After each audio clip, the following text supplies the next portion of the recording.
어떻게 인생을 즐겁게 살 것인가 네 번째 시간으로 오늘은 허물어버린 행복이라는 제목으로 말씀 전합니다. 제가 일부러 라임을 맞추느라고 허물어버린 행복이라는 제목으로 정했습니다. 오늘도 전하는 말씀 가운데 여러분 각자에게 주시는 깨달음과 영적 도전이 있기를 바랍니다. 사람이 행복하게 살고 싶어 하는 것은 모든 사람들이 원하는 삶의 바람이고 소원일 것입니다. 나는 불행하게 살고 싶다라고 생각하시는 분들 있나요? 아마 그런 분들은 없을 거예요. 제정신을 가진 사람 가운데 나는 인생 불행하게 살고 싶다라는 사람은 아마 단 한 명도 없을 것이라 생각합니다. 한마디로 말해 모든 사람에게는 행복하기를 원하는 본능이 있다라고 저는 믿습니다. 그래서 행복하기를 원하는 인간의 본능은 우리가 가지고 있는 모든 욕구에 대한 출발점이자 목적지라고 할 수 있습니다. 쉽게 말해서 우리가 갖고 있는 다양한 욕구들이 있잖아요. 식욕, 수면욕, 성취욕, 명예욕, 소유욕, 성욕에 이르기까지 사람이 가지고 있는 그 모든 욕구에 대한 궁극적인 답은 무엇이냐? 행복하기 위한 거예요. 사람이 왜 배고프면 밥을 먹으려고 그래요? 밥을 먹어야 사람이 행복해지기 때문에. 피곤하면 자야 돼. 잠을 잘 자지 못하면 인생이 행복해질 수가 없어. 그러니까 행복해지기 위해 잠을 자는 거란 말이에요. 우리가 성공하기를 원하고 명예를 누리기를 원하는 것도 물론 그 자체로도 의미가 있지만 그것이 우리에게 행복을 가져준다라고 생각하고 또 그것을 통하여 우리가 행복을 누리기 때문이에요. 그런데 교인 중에는 행복하게 살아가는 것에 대해 이상한 죄책감을 가지고 살아가는 분들이 생각보다 많더라고요. 많은 교인들이 육체의 욕구를 제한하며 살아가는 금욕적인 것, 이거를 금욕주의라고 하는데 우리 몸이나 마음의 그 욕구들을 억제하는 것, 통제하는 것, 금하는 것. 그래서 그 욕구를 제한하여 살아가는 금욕주의를요, 기독교 신앙의 경건이라 믿기 때문에 그 욕구를 충족함으로 누리게 되어지는 행복을 죄책감을 가지는 거예요. 밥을 먹어서 배불러서 행복해지는 것은 결코 죄책감을 가질 것이 아닌데 거기에 대해 죄책감을 가지는 거예요. 내가 이렇게 잘 먹어도 되나?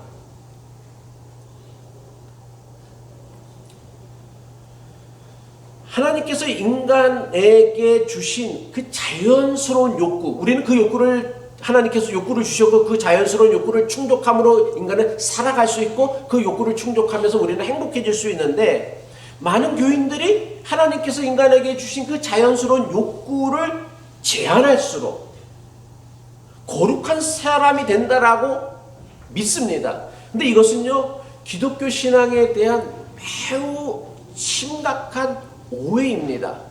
예수님은요, 포도주를 마시기를 즐거워하고 먹기를 즐기는 사람이라는 별명을 가진, 비난을 들었던 사람이었어요. 욕구를 제한하지 않으셨던 분이란 말이에요. 하나님께서 사람에게 주신 그 육체의 욕구나 마음의 욕구는요, 사람이 세상을 살아가는 데 있어서 꼭 필요한 부분이라는 거예요. 이것을 제한하거나 금지할 필요는 없습니다. 다만 우리가 분명히 알아야 할 것은 우리에게는 금욕이 필요한 게 아니라 뭐가 필요한 거예요. 우리 오늘 권사님도 기도하셨지만 우리에게 필요한 것은 금욕이 아니라 절제란 말이에요. 금욕과 절제를 혼동해서는 안 되는 거예요. 금욕은 내가 밥을 안 먹거나 잠을 안 자서 내 육체를 고통스럽게 만드는 것이 금욕이라고 한다라면, 절제는 뭐냐면 필요 이상의 것을 욕심내지 않는 것, 이게 절제란 말이에요. 그래서 성경에 보면 성령의 열매는 절제라고 했지 성령의 열매는 금욕이라고 하지 않고 성경 어디에도 금욕하라고 써여 있는 부분들은 없다라는 거예요. 절제가 중요한 것인데 우리는 그 절제를 오해해 갖고서 필요 이상의 것을 욕심내지 않고 내가 필요한 것들만을 채워가며 만족하며 살아가는 것이 기독교 신앙의 매우 중요한 영성인데, 그걸 오해해서 금욕하는 것이 마치 거룩한 사람이 되어지는 길이다라는 오해를 한다라는 거예요. 그러니까 예수 믿는 사람들 중에 행복한 사람이 별로 없는 거예요. 자기 욕구를 충족하지 못하고 어떻게 인생이 행복해질 수 있겠어요? 금욕보다 중요한 것은 절제하는 것이고, 절제가 바로 기독교 신앙의 매우 중요한 영성이다라는 거예요. 분명히 우리가 알아야 할 사실은요, 사람이 하나님께서 주신 그 욕구를 충족하며 행복하게 살아가는 것은요, 사람의 욕심이 아니에요. 우리가 행복하게 살아가길 원하는 것, 그리고 행복하게 살아가는 것은 사람의 욕심이 아니라 우리를 지으시고 만드신 하나님의 확실하고도 분명한 뜻이다라는 거예요. 창세기 1장 28절의 말씀이죠. 하나님이 그들에게 복을 주시며, 여기서 그들은 누구예요? 하나님께서 창조하신 아담과 하와를 얘기하는 거예요. 그들에게 복을 주시며 그들에게 이르시되 생육하고 번성하여 땅에 충만하라, 땅을 정복하라, 바다와 고기와 공중의 새와 땅에 움직이는 모든 생물을 다스리라 하시니라 라고 얘기했어요. 그러니까 하나님께서 사람을 만드시고 사람에게 가장 먼저 주신 게 뭐냐면 복을 주셨다라는 거예요. 이 의미가 뭐냐, 이 말씀이 주는 메타포가 뭐냐면, 하나님께서 우리를 어떻게 하라고? 고통스럽게 살라고 만드신 게 아니라 행복하게 살라고 우리를 창조하셨다라는 거예요. 사람이 행복하게 사는 것은요, 하나님께서 사람을 지으신 가장 중요한 창조의 목적이라는 사실을 우리가 알아야 합니다. 하나님께서 사람을 창조하시고 사람에게 가장 먼저 복을 주시어 복되게 살게 하셨으므로 사람은 누구나 행복해지고 싶어 합니다. 그래서 우리는 뭐예요? 복음을 믿는 이유도 뭐예요? 행복해지기 위해서 복음을 믿는 것이지, 불행해지기 위해서, 불행의 길을 가기 위해서 복음을 믿는 게 아니다란 말이에요. 그런데 문제가 있습니다. 사람이 복되게 살아가는 것, 이것이 하나님의 분명하신 뜻, 확실한 뜻이기도 하고, 모든 사람들이 인생을 살아가면서 간절히 바라고 원하는 것이지만, 정작 행복하게 인생을 살아가는 사람은 그리 많지 않다라는 거예요. 도대체 왜 이런 일이 생기는 것입니까? 그것은 바로 잘못된 것으로 인생의 행복을 추구하며 인생을 살아가기 때문이라고 성경은 우리에게 가르치고 있습니다. 인류는요, 행복한 삶을 살아가기 위하여, 그 인생을 즐기기 위하여 다양한 시도를 하였습니다. 행복한 삶을 살기 위하여 지금까지 인류가 시도하였던 삶의 방식은 크게 세 가지로 나눌 수 있어요. 뭐예요? 성공주의, 쾌락주의, 허무주의입니다. 물론 제가 세 가지 카테고리로 나누었지만, 실제 사람의 삶에서는 야, 저 사람은 성공주의 사람이야, 저 사람은 쾌락주의 사람이야, 저 사람은 허무주의 사람이야 라고 나눌 수도 있는 사람들, 분명한 사람들도 있지만, 대부분의 인생들은 다 이 성공주의와 쾌락주의와 허무주의가 혼재되어져서 나타나요. 물론 대체적으로 가장 강력하게 나타나는 가장 많은 사람들은 성공주의겠지만, 성경에 등장하는 그 대표적인 인물이 바로 우리가 지난 48주 동안 살펴봤던 전도서의 저자라고 알려진 솔로몬이에요. 그리고 우리가 3주째 본문으로 읽고 있는 전도서 2장 3절부터 11절까지의 말씀에는요, 솔로몬이 자기 인생을 살면서 추구하였던 성공주의, 쾌락주의, 그리고 허무주의가 모두 나타나고 있는 아주 대표적인 말씀이에요. 솔로몬은요, 여러분이 알다시피 대표적인 성공주의자였습니다. 그는 거의 모든 분야에 걸쳐서 남들과는, 다른 왕들과는 비교할 수 없는 엄청난 성공을 이루었던 사람이었습니다. 하지만 솔로몬은 자신이 이룬 성공으로 자기가 바라고 원하는 행복, 만족을 누리지 못했어요. 그러자 솔로몬이 어떻게 했습니까? 자기가 이룬 그 성공으로도, 명예로도, 지혜로도 인생의 기쁨과 만족을 누리지 못하게 되어지자 그가 시도했던 게 뭐냐면, 쾌락을 통하여 자기 인생의 행복을 찾으려 했다라는 거예요. 그런데 어땠습니까? 남들보다 더 많은 술을 마시고, 남들보다 더 많은 첩첩을 넣어서 온갖 인생의 쾌락들을 누려봤지만, 솔로몬이 누렸던 그 세상의 그 모든 쾌락으로도 솔로몬은 행복하지 못했어요. 만족함이 없었어요. 자신이 이룬 성공과 자신이 누린 쾌락으로도 인생의 참된 만족과 행복을 누릴 수 없다는 것을 깨닫게 되어지자, 솔로몬이 택한 것이 무엇이었습니까? 전도서 2장 11절의 말씀이죠. 그 후에 여기서 구는 뭐예요? 자기가 자기의 성공을 위해서 애썼던 모든 것들, 그 다음에 자기가 누렸던 그 모든 쾌락들이 지나간 후에 내가 생각해 본즉 내 손으로 한 모든 일과 내가 수고한 모든 것이 다 헛되어. 뜻이 뭐예요? meaningless, 의미가 없다라는 거예요. 바람을 잡는 것이며 해 아래서 아무 쓰잘데기 없었던 일이었다라고 전도자인 솔로몬이 고백하고 있다라는 거예요. 성공주의자였다가 쾌락주의자였다가 그 쾌락이 자기 인생의 참된 만족과 기쁨, 행복을 가져다 주지 못하자 솔로몬은 이내 허무주의에 빠지고 말았다라는 거예요. 지난 시간에도 제가 간략하게 설명을 드렸지만은 성공주의자는 뭐예요? 현재를 희생하여서 막연한 미래의 행복을 위하여 살아가는 사람을 우리는 성공주의자라고 해요. 그래서 성공을 위해서, 미래의 성공을 위해서라면 현재는 다 희생해도 상관없어. 그 대표적인 가치가 철학이 뭐예요? 인내는 쓰고 열매를 달다라는 것이죠.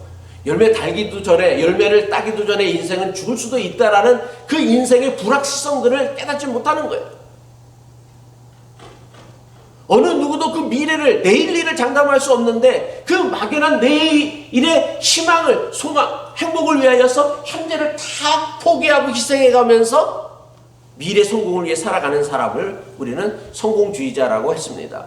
반면에 쾌락주의자는 현재의 쾌락을 위하여, 당장의 쾌락을 위하여, 당장의 즐거움을 위하여 미래가 어찌게 됐든 내일이 어찌게 됐든 아무나 상관하지 않고 살아가는 사람들을 우리는 쾌락주의자라고 했습니다. 그래서 이런 사람들은 지금 당장 내가 즐겁기만 하다라면 나중에 나에게 일어날 어떠한 피해나 결과, 책임들을 상관하지 않는 거예요. 그래서 이런 사람들은 결국 대부분이 마약이나 약물이나 도박이나 알코올이나 성중독증, 온갖 종류의 중독증에 빠져서 인생을 스스로 망쳐버린다라는 것이죠. 그러니까 쾌락이 인생을 행복하게 할 수도 있지만 양날의 검이다라는 거예요. 우리 인생을 행복하게 하지만 동시에 무책임한 쾌락은 필요 이상을 넘어선 그 즐거움, 인생의 즐거움은 우리의 미래를 망가뜨려서 우리를 망가뜨리고 파괴해 버린다라는 거예요. 물론 쾌락은 사람이 마땅히 누려야 할 하나님의 축복임에 틀림없습니다. 하지만 육체의 쾌락만으로 사람이 지속적이고 안정적인 만족이나 행복을 누릴 수 없어요. 쾌락을 인생의 한 부분으로 여겨야지 이것이 인생의 전부라 여기는 순간 우리는 쾌락주의자의 길을 걷고 마는 거예요. 중독이라는 게 뭐예요?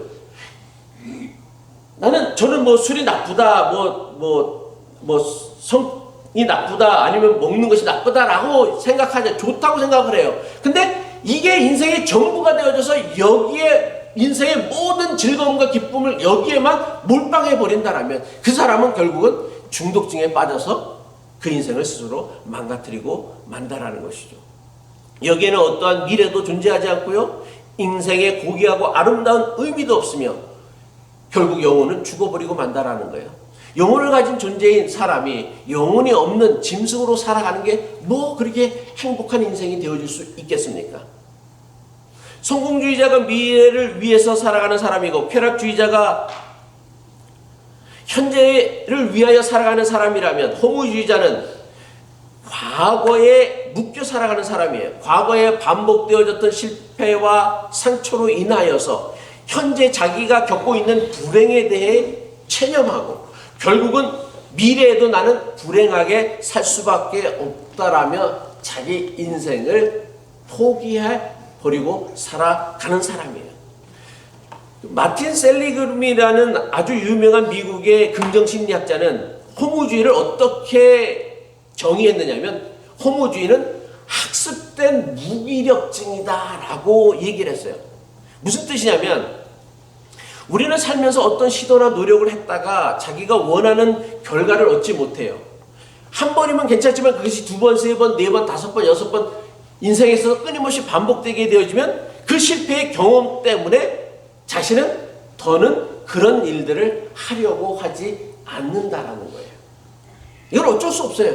인간이기 때문에 가지는 거예요. 그리고 이런 경험을 반복하다 보면 인생에 대한 자포자기로 이어져서 허무주의자가 되어진다는 거예요. 그래서 인생은 아무런 목적도 없고 의미도 없다라고 생각하고서 인생을 살아간다라는 거예요. 허무주의자에는 처음부터 허무주의의 길을 선택하는 사람은 별로 없겠죠. 반복되는 인생의 실패를 통하여 자기의 삶을 통제하거나 자기의 운명을 내가 극복할 수 없다라는 자포자기에 빠지는 순간 우리는 허무주의의 길로 들어서게 되어진다라는 거예요. 그리고 이런 생각이 자기 인생에 대하여 무기력하게 만들고 자기 인생에 대하여 아무것도 할 수 없다라는 그 무기력증이 점차 인생 전반에 걸쳐서 허무주의자의 삶을 선택하게 만든다라는 거예요. 도대체 사람들은 왜 허무주의에 빠지며 인생의 허무함을 그리고 스스로 빠졌거든요. 누가 강요한 것도 아니에요. 스스로 허무주의에 빠지고 스스로 허무주의에 빠지고는 자기가 겪는 그 인생의 허무함을 견디지 못하고 또 힘들어해요. 허무주의자도 인생에 대한 어떤 행복을 추구하는 나름의 방법이 될 수 있어요. 인생에 너무 많은 의미를 부여하지 않고 그래 다 인생 다 부질없어. 그래서 인생을 좀 내려놓고 욕심 같은 걸 내려놓고 그냥 주어진 현실을 받아들이면서 살아갈 수 있는 그런 의미에서는 허무주의자가 인생을 행복하게 사는 데 있어서 중요한 어떤 방법이 되어줄 수 있는데 여기서 멈추지 않고 많은 허무주의자들이 허무주의에 빠지면 인생의 허무함을 견디지 못하고 괴로워한다라는 거예요. 왜? 인생의 목적과 의미를 상실해버렸기 때문이에요.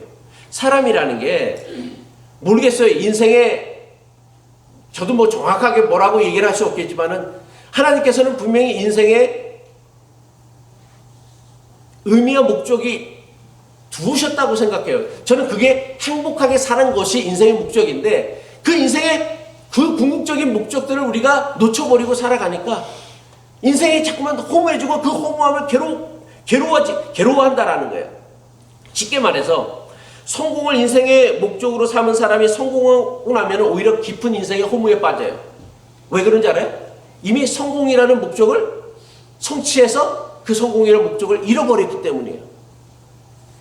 쾌락을 인생의 목적으로 삼은 사람도 쾌락이 더 이상 자기를 기쁘게 하지 못하게 되어주는 것을 깨닫게 되어주는 순간 인생의 허무에 사로잡히게 되는 거예요. 왜?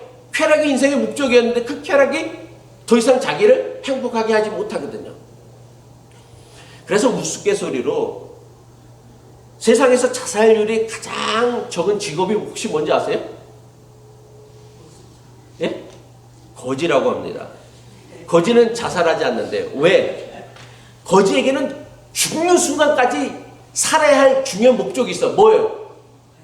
예? 거지의 가장 중요한 목적이 뭐예요? 먹고 살아야 되는 거.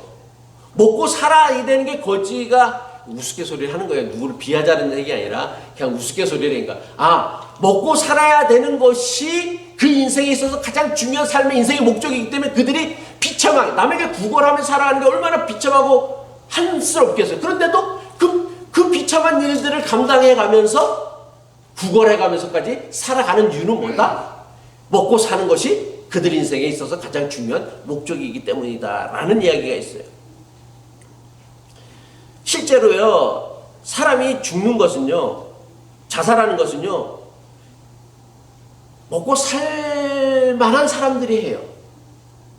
그래서 대부분 선진국일수록 자살률이 기하급수적으로 급증을 해요. 뭐 한국은 뭐 알다시피 급진적인 성장을 이뤄서 뭐 심리적 지팔에 들어갔다고 얘기를 이제 자화자찬을 하는데 심리적 지팔에 들어갔다고 하는데 자살률은 OECD 국가 중에서 항상 제일 높단 말이에요. 아프리카에는요, 굶주림으로 고통을 겪으며 살아가는 수억 명의 사람들이 있습니다. 그런데 굶어 죽었다라는 아프리카 사람들이 있다는 소식은 들었어도 자살해서 죽었다라는 소식은 뉴스는 잘 접할 수가 없어요. 굶어서 수천 명이 하루에도 수천 명의 사람들이 죽지만 잘해서 죽는 사람들은 그렇게 많지 않다라는 거예요. 왜? 그들에게는 먹고 살아야 된다라는 아주 분명한 이유가 있기 때문에, 목적이 있기 때문이라는 거예요. 다시 말해, 제가 무슨 얘기를 하려고 하냐면 허무주의는 뭐다? 자기 인생에 대한 파산 선고라고 할 수 있습니다. 자신이 이룬 성공도, 자신이 누린 쾌락도요, 시간이 지나고 나니까 다 허무해져 버리는 거예요. 그래서 그 무의미, 그 허무가 사람을 조금씩 죽인다라는 거예요. 물론 무의미나 허무가 비록 사람을 당장 죽게는 만들지 않습니다. 하지만 날마다 죽음을 느끼며 살게 만든다라는 거예요. 그래서 키엘케고르라는 철학자는 절망은 죽음에 이르는 병이라고 했어요. 목적을 상실하고 의미를 상실한 삶은 우리를 죽음에 이르게 만드는 병이다. 가장 심각한 질병이다. 암병보다, 그 어떤 캔서보다도, 그 어떤 희귀한 질병들보다도 절망이야말로 우리를 죽음에 이르게 하는 가장 강력한 질병이라 얘기했다라는 거예요. 인간은요, 자기 인생에 대해 각자만의 의미를 지니고 살아가는 존재입니다. 그래서 자기 인생에 대해 나름대로 확고한 의미를 지니고 살아가는 사람은요, 인생을 살아가면서 겪게 되는 그 고통이나 역경을 극복해내갈 수가 있어. 왜? 내게는 이것을 극복해야 될 의미가 있기 때문에, 목적이 있기 때문에 인생이라는 게 때로는 고통스럽지만 힘들지만 그 역경을 극복해 나가요. 그리고 그 역경을 극복해 나가는 과정 속에서 우리는 행복을 누릴 수 있다란 말이에요. 그러니까 행복이라는 게 항상 모든 일이 내가 원하는 대로 바라는 대로 다 형통한 때문에 행복한 게 아니라, 때로는 예상치 못한 고통이나 역경, 때로는 질병을 겪는다 할지라도 그 질병과 싸워 나가는 과정 속에서도, 아픈 중에서도 우리는 행복할 수 있다란 말이에요. 우리 정태훈 장로님이 저에게 아주 그런 중요한 아주 부분을 보여주고 계세요. 얼마나 힘드시겠어요. 그런데 그분이 저한테 맨날 주일날마다 제가 주보도 보내드리고 설교문도 보내드리고 그렇게 하면서 카톡을 인사를 드리면은 오늘도 기쁘고 감사한 하루를 살아가겠습니다 라고 얘기를 해요. 뭐가 기쁘고 감사하겠어요. 링겔을 3개월째 맞고 즉 달고 살아가고 있는데, 남들은 안 걸리는 병에 걸려가서 고통을 당하고 있는데, 근데 그것을 극복하는 과정도 사실은 인생에 있어서 매우 중요한 행복이란 말이에요. 고통이 없는 게 행복이 아니라 그 고통을 내가 믿음으로 극복해 나가는 과정도 그 어떤 사람이 누리지 못하는 놀라운 행복이란 말이에요. 역경도 마찬가지란 말이에요. 그래서 인생에 있어서 가장 큰 비극은요, 죽음이 아니라 목적 없는 삶, 의미 없는 삶이라 할 수 있습니다. 목적, 의미라고 얘기하니까 여러분들이 막연하게 가서 뭐가 목적이야. 근데 성경은 이걸 뭐라고 하냐면 믿음이고요, 소망이라고 얘기하고 있어요. 목적이라는 게 뭐예요? 우리가 믿음을 가지고 살아가는 것. 의미가 뭐예요? 우리에게 소망을 잃지 않는 것. 이게 인생의 목적이고 의미란 말이에요. 이걸 철학적인 의미로 표현하니까 목적이고 의미지만, 이걸 성경적인 표현을 한다면 믿음을 가지고 소망을 가지고 살아가는 것. 그래서 믿음과 소망을 가지고 이웃을 사랑하며 살아가는 것. 이게 인생의 목적이고 의미다라는 것이죠. 어려운 게 아니라는 거예요. 사람들은요, 인생의 목적과 의미에 대해 답을 찾으려고 부단히 노력하며 살아갑니다. 하지만 대부분의 사람들이 인생의 목적과 의미에 대한 만족할 만한 답을 찾지 못하고 인생을 마감하고 끝나서 허무하다, 인생 부질없다 하면서 인생을 마감하고 말아요. 때로는 나름대로 목적을 가지고 살면서 자기가 가진 인생의 목적을 이루었지만 여전히 만족스럽지 못하고 부족함과 허전함을 경험하기도 합니다. 이게 바로 저는 성공주의자나 쾌락주의자의 한계라고 생각합니다. 성경은요, 삶의 목적과 의미에 대하여 이 모든 혼란의 이유를 이렇게 가르쳐주고 있습니다. 대부분의 사람이 인생의 목적과 의미를 찾는 출발을 항상 자기 자신으로부터 시작했기 때문이라는 거예요. 이게 성경의 가르침이에요. 솔로몬은 성경에 등장하는 그 어떤 인물보다 대단한 성공을 이루었던 사람이었습니다. 게다가 사람이 누릴 수 있었던 최고의 쾌락을 누렸던 사람이었어요. 근데 이 최고의 성공과 최고의 쾌락을 누렸던 솔로몬이 자신이 이루었던 성공과 자신이 누렸던 쾌락을 다 허무하다고 고백하고 있어요.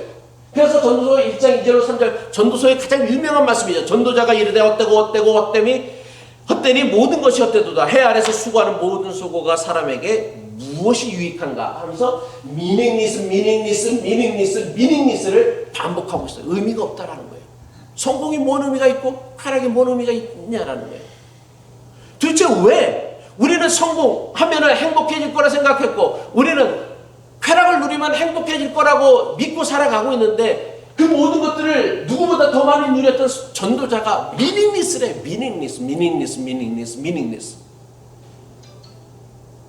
도대체 세상 모든 사람들이 부러워할 만한 성공과 쾌락을 누린 솔로몬이 도대체 무엇이 아쉬워서 자기가 이룬 성공과 자기가 누린 쾌락을 다 헛되니 헛되도다라고 고백한 것일까요? 오늘 우리가 읽은 전도서 2장 3절 11절의 말씀은 거기에 대한 매우 중요한 영적인 도전을 주고 있는 말씀입니다. 그 중에 제가 몇 구절을 요약을 해왔는데, 추려왔는데, 한번 읽어보시고요.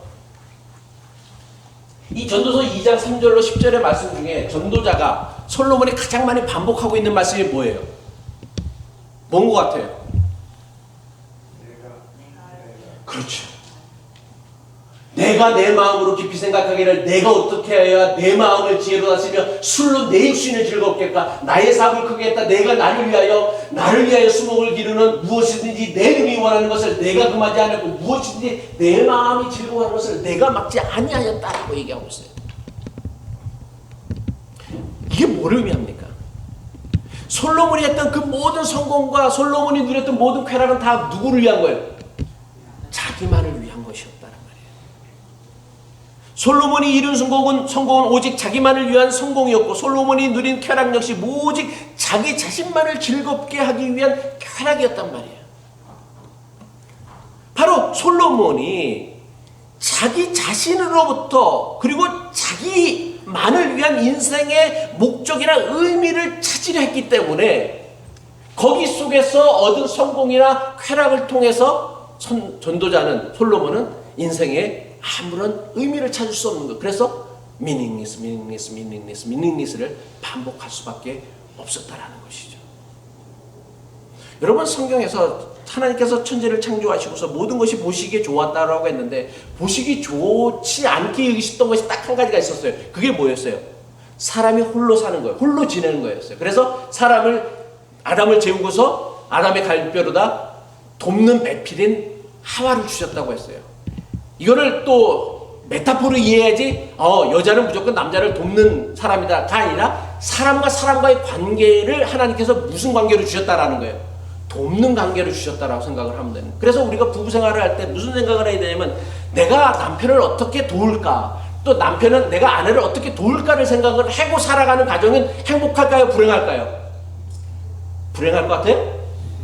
근데 왜 불행하게 살아? 왜 우리가 불행하게 살아? 남편은 아내에게 저 여자가 나한테 뭐를 도와줄까를 생각을 하는 거예요. 또 아내는 저 남편이, 저 놈이 오늘 나한테 뭐를 도와줄까? 나를 위해서 뭐를 희생해 줄까만을 생각을 하는 거예요. 그러니 그 인생, 그 부부관계가 불행할 수밖에 없는 것이지. 우리는 기본적으로 돕는 관계로 만들어진 관계인데 이거는요, 교우들과 목사의 관계도 마찬가지예요. 목사가 맨날 교인들이 나한테 뭘 해줄까를 기대하면 그 교회가 좋은 교회가 되겠어요? 교우들이 맨날 목사 보고서 목사는 나한테 뭘 해줄까 그것만 기대하면 그 교회가 좋은 교회가 되겠느냐는 거. 목사는 교인들을 볼 때마다 내가 어떤 방법으로 교인들을 섬길까를 생각해야 되고 교회는 교우들을 바라볼 때마다 내가 어떤 방법으로 교우들을 섬길까를 생각을 해야 되는 것인데, 그리고 어떻게 내가 하나님의 영광을 드러낼 것인가를 생각을 해야 되는데 이 하나님과 이웃은 다 사라져버리고 오직 여기는 나만 남아있는 거예요. 나밖에 없는 거예요. 하나님께서 우리에게 주신 가장 큰 계명 두 가지가 뭐예요? 하나님을 사랑하고 이웃을 사랑하라고 했어요. 여기에 인생의 목적이 있고 인생을 살아가는 의미가 있다고 했는데 하나님도 빠져버렸어요. 이웃도 빠져버렸어요. 그리고 오직 남은 건 나밖에 없어요. 어떻게 하면 내가 사람을 이용해서 내 인생을 즐겁게 할까? 어떻게 하면 내가 다른 사람을 짓밟아서라도 성공을 할까? 이 생각만 남아있으니까 이 솔로몬이 자기가 이룬 그 어마어마한 성공과 자기가 누렸던 그 엄청난 첩이 천명이었어. 남자들은 좋아할지 모르겠지만 일부일처제예요. 여러 사람이 하고 이렇게 하면은 대단히 여러 사람 두면 행복할 것 같아요? 그렇지 않아요. 여러분 다 살아와서 알잖아요. 마누라 하나 데리고 건사하는 것도 얼마나 힘든데, 예? 2명 되고 3명 돼봐요. 거기서 얼마나 알력이 생기고. 반대도 마찬가지고요. 모든 인간관계의 기본은 돕는 거란 말이에요.